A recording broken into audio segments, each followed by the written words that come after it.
Bersinergi dengan PT Jasara Harja Pati dalam rangka program TMMD ke-111 Kodim 0718 Pati gelar sosialisasi Jasara Harja di kantor Desa Taman Sari.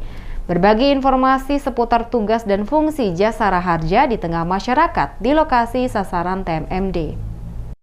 Salah satu sasaran non-fisik program TMMD ke-111 Kodim 0718 Pati adalah sosialisasi Jasara Harja yang disampaikan oleh PT Jasara Harja Kabupaten Pati di kantor Desa Taman Sari, Kecamatan Jaken, Kabupaten Pati. Dalam kegiatan tersebut, Muhammad Hasbi, penanggung jawab teknik PT Jasara Harja Pati, menyampaikan tugas dan fungsi Jasara Harja di tengah masyarakat, seperti memberi santunan untuk korban kecelakaan lalu lintas. Muhammad Hasbi berharap warga setempat dapat memahami pelayanan yang diberikan oleh Jasara Harja, sehingga saat terjadi musibah atau kecelakaan lalu lintas, warga dapat menghubungi Jasara Harja.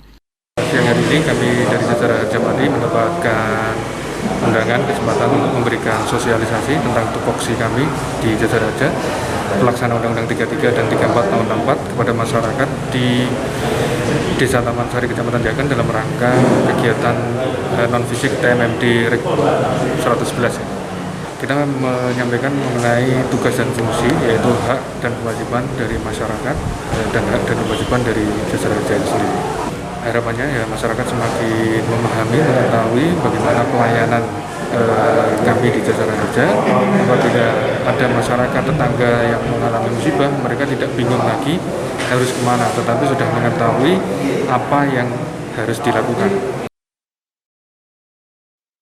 Tampak warga setempat mengikuti kegiatan, memperhatikan dengan seksama materi yang disampaikan PT Jasara Harja dalam berlangsungnya kegiatan.